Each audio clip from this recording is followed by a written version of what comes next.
Alô, amigos do programa Louvor e Mensagem, que alegria podermos estar novamente no seu televisor.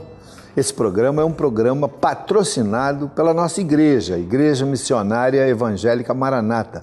Por isso não há nenhuma necessidade de nós ficarmos solicitando, pedindo que você mande dinheiro para que a gente pague o programa. O programa já está pago e o que nós queremos é que você seja abençoado, seja liberto, tenha uma visão aclarada da obra de Deus, que você não se engane com uma série de desvios que está acontecendo nos dias de hoje, no evangelho, no cristianismo, em sacerdotes e pastores que têm uma segunda intenção quando falam. Quando a gente ouve uma pessoa falando, a gente tem que se perguntar assim, não é bem o que ele está falando. O que ele está falando pode até estar certo, mas a pergunta que se deve fazer é: qual a intenção desta pessoa em falar isso que ela está falando? Quais são os seus verdadeiros motivos? Nós aqui temos um propósito. Nós estamos aqui para anunciar o evangelho do reino. Talvez não falar aquilo que você quer ouvir, mas falar aquilo que você precisa ouvir à luz da palavra de Deus. Está começando o programa Louvor e Mensagem. Olá, amigos, bem-vindos ao programa Louvor e Mensagem. Hoje, no nosso bate-papo, eu estou recebendo o pastor Amaury Braga Júnior. O pastor Amaury, ele tem a igreja Sal da Terra em Pouso Alegre, sul de Minas, casado, 2 filhos, e também está à frente do Ministério Homens de Oração. E também já esteve liderando o Ministério Down, de abrir igrejas em locais carentes. Enfim, ele tem um ministério abençoadíssimo na área de missões. Mas nessa nosso primeiro bate-papo, que serão 2, nós vamos conversar sobre como ele teve um encontro com Jesus, porque foi de um encontro assim maravilhoso que o transformou nesse homem de Deus preocupado em levar Jesus para outras pessoas. Tudo bem, pastor? Tudo bem, Claudete, graças a Deus. Pastor, o seu testemunho eu já escutei algumas vezes e ele foi assim impactante, porque é um testemunho em que a gente vê o poder transformador do Evangelho. Sim. Não é? Então, conta aqui para o nosso público como é que aconteceu daquele menino, que o senhor era um menino ainda, em Pouso Alegre também, né? Sim, é. Como aquele menino teve um encontro com Jesus. Sim. Eu fui um menino de uma família normal. Meu pai tinha, eu brinco que ele tinha um comércio de importação, né? Que na realidade hoje a gente fala importação, mas é o contrabando, né? Na época. E ele então trazia do Paraguai para o Brasil uísque. Ele tinha seu próprio avião e carregava lá de uísque e vendia aqui no Brasil. Eu lembro que você até me falou que ele pilotava avião sem ter licença. Exatamente. Era uma atividade ilegal mesmo. Totalmente clandestina. Tanto para pilotar avião sem licença, quanto também uma atividade de contrabando. Exatamente. Aí ele fazia voo céu, que é chamado na aviação, porque ele voava daqui para o Paraguai, de lá para cá. Ele voava sem, na época nem existia GPS, né, mas ele voava sem rádio, sem brevet, sem nenhuma comunicação. Era totalmente visual, né, e trazia isso para cá. E aí, em 1971, eu tinha 11 anos de idade, nós fomos almoçar num restaurante, e na volta do restaurante, do almoço, um ônibus deu uma pequena colisão com o nosso carro. E o papai havia bebido lá uma bebida lá alcoólica e estava um pouco alterado, meu pai tinha um temperamento forte, e ele saiu do carro e foi discutir com o motorista do ônibus, que estava sozinho no ônibus. E aí então, nesse processo, o motorista se sentiu acuado e quis brigar com o meu pai e saiu com uma faca. E ele então esfaqueou meu pai 18 vezes aqui, né, no tórax. Nós levamos o papai para o hospital. E as crianças ali, você com 11 anos, tuas irmãs também crianças ainda? Mamãe com 28 anos de idade, eu com 11, minha irmã com 9 e a outra com 8. Todos ali, nós vimos tudo isso aí, sangue, ataque, tragédia, a gente gritando e tal. E corremos com ele para o hospital, mas ele faleceu 3 dias depois, né? Teve hemorragia, teve uma série de dificuldades, veio a falecer. Foi preso esse homem? Ele foi temporariamente preso, mas depois foi alegado legítima defesa e aí então ele foi liberto. Ele é um homem que, numa outra oportunidade, eu tenho um testemunho a dar sobre a vida desse homem também, do que Deus me fez a fazer com ele um dia. Mas foi isso que nós vivíamos e depois de ver meu pai falecer dessa forma, trágica, e eu acostumado a ver meu pai em casa bebendo com os amigos, a rua nossa ficava cheia de pessoas que eram amigos, que vinham para beber, e eu comecei a beber e comecei a fumar, isso aos 13 anos de idade, e depois para as drogas, foi um pulo rápido. Eu imagino que isso gerou um grande trauma na tua vida, né? Essa Sim. ausência do teu pai. Exato. E aí você partiu por esse caminho. Exatamente, aí comecei todas as aventuras, De loucuras, drogas mesmo. droga, bebida, tudo, qualquer coisa que alterava, eu estava lá, experimentando. E nesse processo eu tive 3 overdoses, eu tive em coma, né? E tem uma época que eu fiquei no hospital 3 dias até que pudesse voltar. E então nesse processo, mamãe sofreu muito com isso, minhas irmãs sofriam muito com isso. E aí um dia, depois de eu ter brigado numa boate à noite e ter feito uma série de questões, a polícia foi lá em casa atrás de mim, mas não me encontrou. E aí mamãe cansou-se disso. E aquela madrugada, 6 horas da manhã, ela foi até a casa da juíza de menor da cidade. Sim. E ela disse para a juíza, olha, meu filho não tem mais solução, eu estou cansada, eu não tenho mais como cuidar, eu quero entregar para a justiça, para a lei, meu filho. Nessa altura você estava com quantos anos? Estava com 17 anos. E aí a juíza não se sentiu incomodada da minha mãe ir lá às 6 horas da manhã, e quando a mamãe disse para a juíza, olha, meu filho não tem solução, o marido da juíza, que também era um juiz, entrou na sala naquele momento e disse para minha mãe, sem solução não, teu filho tem solução, você não tem fé para crer que ele pode mudar. A mamãe tomou um susto, porque como pode dizer que eu não tenho fé? Ele disse a sua própria declaração, que ele não tem solução. Não deu jeito. Não tem, aí tem um jeito. Qual é o jeito? Aí a juíza falou para minha mãe, Jesus pode mudar a sua vida e a vida do seu filho.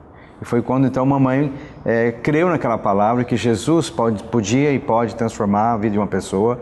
E então mamãe foi transformada imediatamente. E aí o coração dela encheu-se de fé, crendo que eu pudesse ser transformado também. E ela foi buscar Jesus para poder depois oferecer Jesus para você, não é? Exatamente. Ela primeiro experimentou isso e depois foi atrás. E aí então eles começaram a orar muito por mim e tudo, e nesse processo... E a frequentar a igreja. Começaram a frequentar a igreja, as minhas irmãs começaram a acompanhar minha mãe, foram transformadas também, e eu não queria nada com igreja, eu queria viver a vida, eu era aqui no Rio é mais fácil vocês entenderem isso, eu dizia que era o surfista da montanha, né? Era o playboy da família. É o playboy da família. Porque eu tinha um cabelo parafinado, como se fosse um surfista, só que morava no sul de Minas, né? E tudo isso aí. Até que um dia eu estava caído eu tive uma outra overdose, eu tomei muita anfetamina, acho que foram uns 30 comprimidos, e tomei 1 litro de martini. Era uma fuga, né, pastor? Era uma fuga, eu queria fugir da realidade da tua vida. Eu queria me preencher, aquilo estava faltando alguma coisa realmente, era aquele doía, a dor da ausência de pai, das coisas, então eu queria preencher. É o trauma daquele momento, com certeza. Né? Exatamente, eu queria ter alguma coisa que mudasse a situação, mas nada mudava, a droga não mudava, o álcool não mudava, as loucuras não mudavam. E aí um dia caído lá no chão, embaixo de uma árvore, no mato, sozinho, eu voltei e eu falei, puxa, não morri, que bom que eu não morri. Porque eu podia ter morrido nessa overdose. E aí eu comecei a pensar, lembrava aqui a mamãe sorrindo, minhas irmãs sorrindo.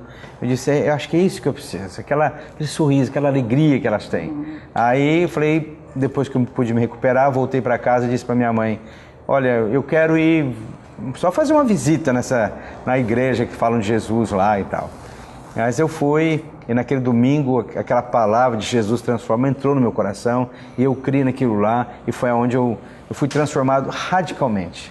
O problema das drogas, você já era dependente, teve que ir para algum centro de recuperação? Não, eu não fui a lugar nenhum, foi impressionante, foi radical. Eu entreguei para ela, está aqui meu cigarro, está aqui meus pacotes de maconha, está aqui tudo. cortei o cabelo, mudei, geral. Foi outro, assim, no outro dia eu já era outra pessoa, determinado, porque eu já tinha sofrido muito na mão da maconha, eu já tinha sofrido muito na mão do álcool, eu disse, agora eu preciso viver. Aí eu descobri que Jesus era a vida, aí eu falei, agora eu quero viver. Aleluia.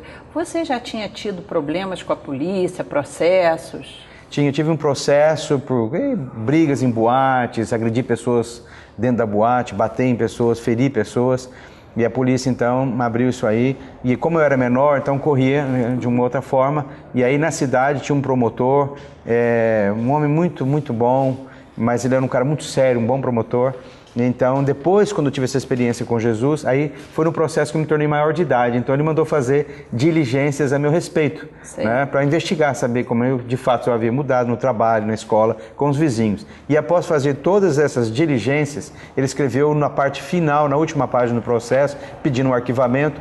Então, ele se dirigiu à juíza, dizendo, à excelentíssima juíza, doutora Jane, nós, depois de fazermos várias diligências sobre a vida do então menor Amaury na época, nós concluímos que ele foi mudado, transformado pelo código de lei mais importante que existe nesse planeta. Aí depois abre aspas, o Evangelho, portanto arquiva-se. E aí eu fiquei totalmente legal com a lei. A ficha limpa. Ficha limpa. Jesus limpou não só o teu coração, como também a tua ficha. A minha ficha, exatamente. Exatamente. E aí então foi uma revolução na cidade, porque todos me conheciam, fazia muita loucura, né?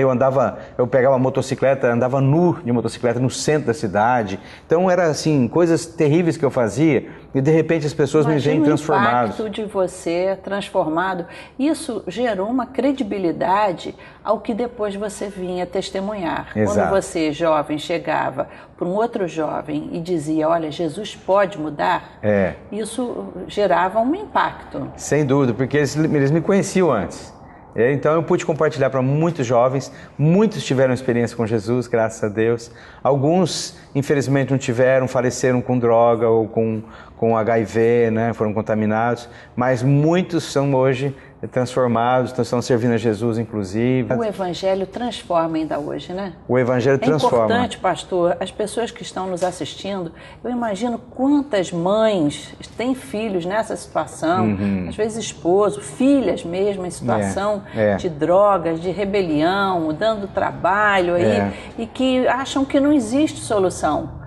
Aí a gente quer até dizer para essa turma aí que busca Jesus Cristo, porque Jesus ainda transforma hoje. Você tem visto isso ainda hoje no teu ministério, não é verdade? Sim, tenho.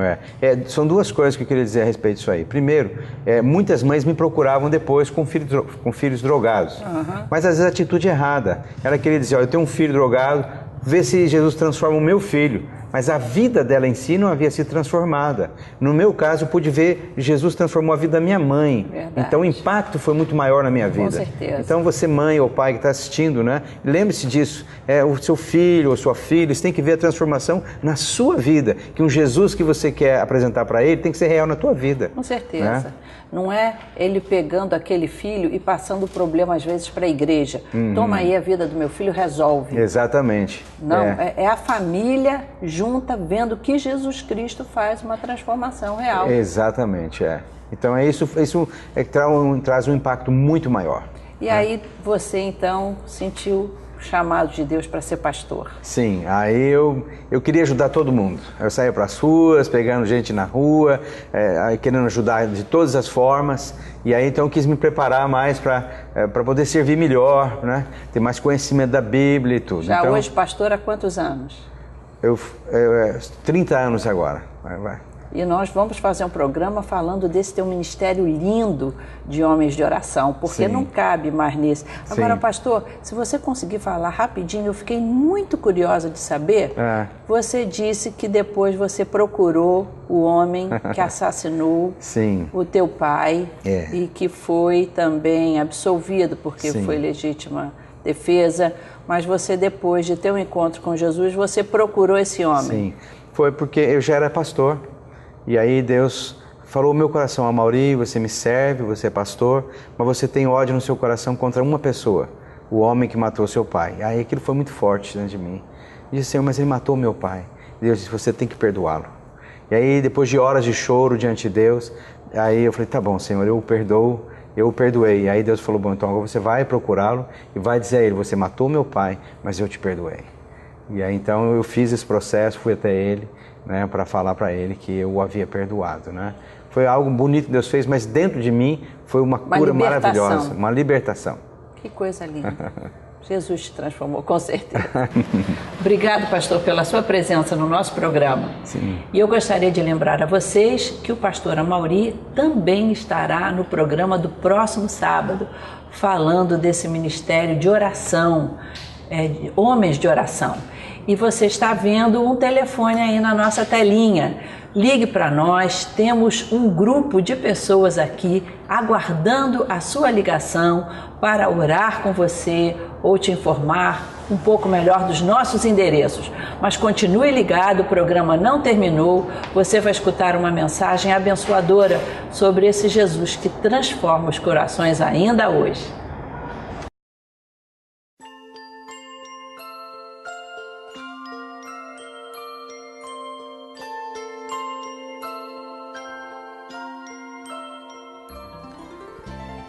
Cerca de 1.200 mulheres de todas as idades estiveram reunidas sábado, 12 de outubro, no acampamento da Igreja Missionária Evangélica Maranata em Xerém, na Baixada Fluminense, para o 11º Congresso de Mulheres.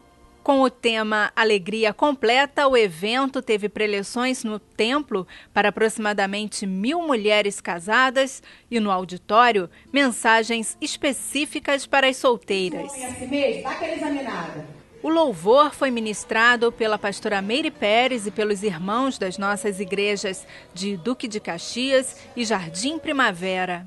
A primeira palavra foi da pastora presidente Claudete Brito, que falou sobre o padrão de alegria estabelecido por Deus. Bonito, poeta. A palavra foi passada para a preletora Rosane Gomes, esposa do pastor Wildo Gomes dos Anjos. Com simplicidade e muita simpatia, ela pregou sobre os fundamentos para a alegria completa. Fala para mim, irada. Enquanto isso, no auditório, Ana Paula Vimer e Marcela Bastos ministravam a palavra de Deus para cerca de 250 princesas. Quem marcou presença se alegrou com o evento. A gente sai daqui renovada. Tudo que tem sido dito tem sido bastante edificante. Privilegiadas de participar, porque muitas mulheres não têm essa oportunidade que a gente tem de viver um dia só pra gente. No templo, as atividades foram retomadas e a pastora Isabel Iaque pregou sobre a vida de Lídia. Novamente, a palavra foi passada à preletora Rosane Gomes, que contou um emocionante testemunho sobre lutas envolvendo a saúde de seu pai e seu esposo. Antes do evento ser encerrado, as mulheres casadas receberam as solteiras com palmas e a pastora Claudete Brito orou pela vida sentimental delas. O 11º Congresso de Mulheres Maranata terminou com um hino de gratidão a Deus e sorrisos satisfeitos de quem estava sentindo uma alegria completa. Foi extraordinário para mim. Primeira vez que eu saio assim de Anápolis para poder estar falando, ministrando a um grupo tão grande. E eu me sinto privilegiada mesmo do Senhor. Eu espero que, de fato, tudo que aconteceu aqui seja marcante na vida de cada uma das irmãs, que elas levem isso até o último dia das suas vidas. Olá, amigos do programa Louvor e Mensagem. Meu nome é Davi Silveira, pastor da Igreja Missionária Evangélica Maranata. Atualmente, eu estou em Duque de Caxias, na rua Humberto de Campos, número 107, bem no centro de Duque de Caxias. Rua Humberto de Campos, 107, sempre aos domingos, às 10 horas da manhã ou às 18 horas e às terças, 19h30 horas. Eu quero compartilhar com vocês hoje um texto interessante que se encontra no livro de Salmo. Salmo de número 32. Salmo de número 32, versículo 8, diz assim: Instruir-te-ei e te ensinarei no caminho que deves seguir, e sob as minhas vistas te darei conselhos. Isso é maravilhoso. Assim como um pai orienta e disciplina os filhos, ele dá orientação e ele leva disciplina aos filhos. Deus deseja orientar sua vida. Salmo 32, verso 8. Instruir-te-ei e te ensinarei o caminho que deves seguir, e sob as minhas vistas te darei conselhos. Deus deseja sussurrar conselhos ao seu coração, conselhos à sua alma. Deus deseja te orientar no bom caminho. A Bíblia diz: quando te desviares para a direita, ou quando te desviares para a esquerda, por detrás de ti ouvirás uma voz dizendo: este é o caminho, andai por ele. Deus deseja orientar seus passos, orientar seus planos, orientar seus propósitos, orientar seus projetos. Confie seus planos, seus objetivos, confie seus projetos às mãos do Senhor Jesus. Certamente Ele lhe dará conselhos valiosos e seguros. E o Salmo 32 ainda, o versículo 9, não acabou? O 32, 8 diz: instruir-te-ei e te ensinarei o caminho que deves seguir, e sob as minhas vistas te darei conselhos. O versículo 9 diz assim: não sejais como o cavalo. É um pouquinho forte, é um pouquinho pesado, mas está escrito lá na Bíblia, Salmo 32, 9. Não sejais como o cavalo, ou como uma mula sem entendimento, os quais com freio e cabrestos são dominados. O que é que Deus está falando conosco através desse texto? Para que não sejamos homens e mulheres, pessoas difíceis ao ouvirmos a sua voz. Que você, ao ouvir a voz de Deus, ao ouvir a palavra de Deus, ao ouvir a orientação de Deus, o seu coração esteja inclinado a obedecer. O texto diz assim: não sejais como o cavalo, ou como uma mula sem entendimento, que somente através do cabresto vai obedecer ao seu dominador. Não, Deus não quer isso de você. Deus quer que você obedeça a palavra simplesmente pelo fato de você ouvir a palavra e se inclinar à direção, à orientação que vem através da palavra de Deus. Ele deseja aconselhar você. Como que Deus nos dá conselhos? Como que Deus fala conosco? Preste atenção. Deus pode falar com você usando alguém. Você sabia disso? Moisés era um homem com quem Deus falava com ele face a face.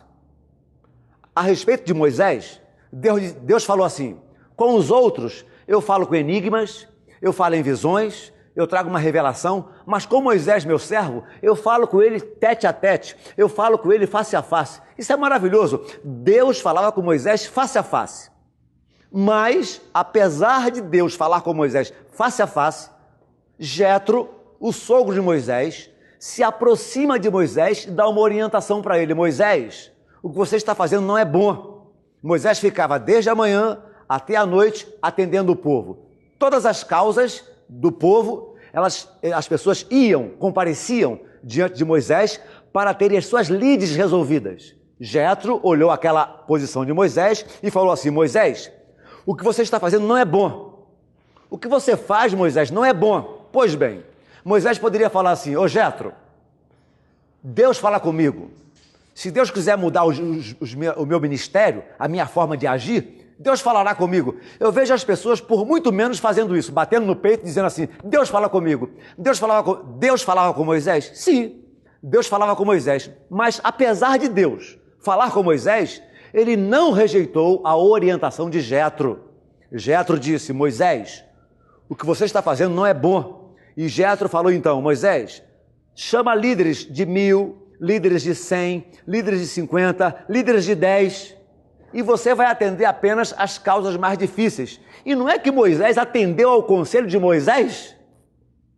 Deus fala com você através de conselhos, de pessoas mais experientes. Deus fala com você através do seu pai, de sua mãe, do seu tio, da sua sogra, do seu filho.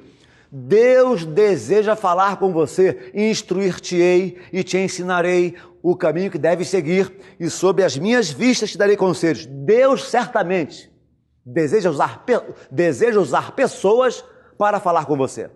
Deus usa pessoas, sim. Deus usa também o raciocínio lógico. Olha o que a Bíblia diz, Romanos 12, versículos 1 e 2. Rogo-vos, pois, irmãos, que apresenteis os vossos corpos como sacrifício vivo, santo e agradável a Deus, que é o vosso culto racional, E não vos conformeis com este século, mas transformai-vos com a renovação do vosso entendimento, para que possais compreender qual seja a boa, a perfeita e a agradável vontade de Deus. Através do meu raciocínio lógico, através do seu raciocínio lógico, Deus também fala com você. Usando a sua inteligência, a sua capacidade de raciocínio, Deus deseja falar com você através da lógica. Não sabe nadar? Não vá longe no mar. Não tem dinheiro para comprar? Não compre. Não pode dar festas? Não dê. Vai ficar endividado? Pare por aí. Raciocine logicamente. Certamente, Deus orientará os seus passos. E Deus fala conosco? É óbvio. Deus fala conosco através da Bíblia. João 15, versículo 3 diz assim: vós já estáis limpos pela palavra que vos tenho falado. Deus fala conosco através da Bíblia. João 17, verso 17 diz assim: santifica-os na verdade, porque a tua palavra é a verdade. Deus fala comigo, Deus fala conosco, Deus fala com o ser humano também através da palavra, através da Bíblia. Leia a Bíblia. Leia a Bíblia e eu tenho certeza absoluta que Deus se revelará a você através da Bíblia. E como se não bastasse, Deus fala conosco também através do Espírito Santo. O Espírito Santo fala conosco lá dentro. A voz do Espírito Santo fala no profundo do nosso coração, trazendo valores morais, espirituais e éticos. Sim, o Espírito Santo fala conosco lá dentro, acrescentando os valores morais, espirituais e éticos, porque a voz de Deus não causa tristeza. Aprenda isso. A voz de Deus não causa angústia. A voz de Deus não causa medo. Eu vejo pessoas angustiadas. Deus falou comigo, eu perdi o sono, eu nem durmo direito. Alto lá. A voz de Deus não causa tristeza. A voz de Deus não causa medo, a voz de Deus não causa angústia. A profecia, ela edifica, exorta e consola. A voz de Deus não traz tristeza, a voz de Deus não traz angústia, a voz de Deus não traz medo. A voz de Deus é gentil, a voz de Deus é amorosa, a voz de Deus é companheira. Deus, quando fala conosco, Ele vem nos dando coragem para viver, coragem para enfrentar a vida. E para finalizar minha palavra, Deus fala também através dos livros. Leia bons livros. No livro de Daniel, capítulo 9, versículo 2, Daniel diz assim, que Deus se revelou a ele através dos livros. Olha, que Deus falava com Daniel em visões, em revelações, mas Deus também se utilizava dos livros para falar com Daniel. Aceite essa sugestão. Leia a Bíblia, mas leia também bons livros. Certamente, o Espírito Santo vai lhe ajudar na criação dos filhos, vai lhe ajudar no casamento, vai lhe ajudar no que diz respeito a relacionamentos interpessoais. Leia bons livros. Certamente, o Espírito Santo de Deus vai ministrar ao seu coração. Instruir-te-ei e te ensinarei o caminho que deves seguir, e sob as minhas vistas te darei conselhos. Entenda isso como sendo palavra de Deus ao seu coração. Deus deseja lhe dar bons conselhos. Quero orar com você agora. Meu Deus, muito obrigado por essas pessoas que nos veem e nos ouvem através do programa Louvor e Mensagem. Que a tua voz, que a doce voz do teu Espírito Santo, que não traz tristeza, que não traz angústia, que não traz medo, possa falar profundamente aos seus corações. É o meu desejo, a oração em nome de Jesus Cristo. Nós temos alguns telefones à sua disposição. Um deles é o 2567-7770, 2671-0300. Somos 12 endereços. Ligue para um dos nossos telefones e alguém vai atender você, vai te ouvir e vai orar por você, tá bom? E eu quero me despedir dizendo que Deus te abençoe em nome de Jesus. Até o próximo programa Louvor e Mensagem.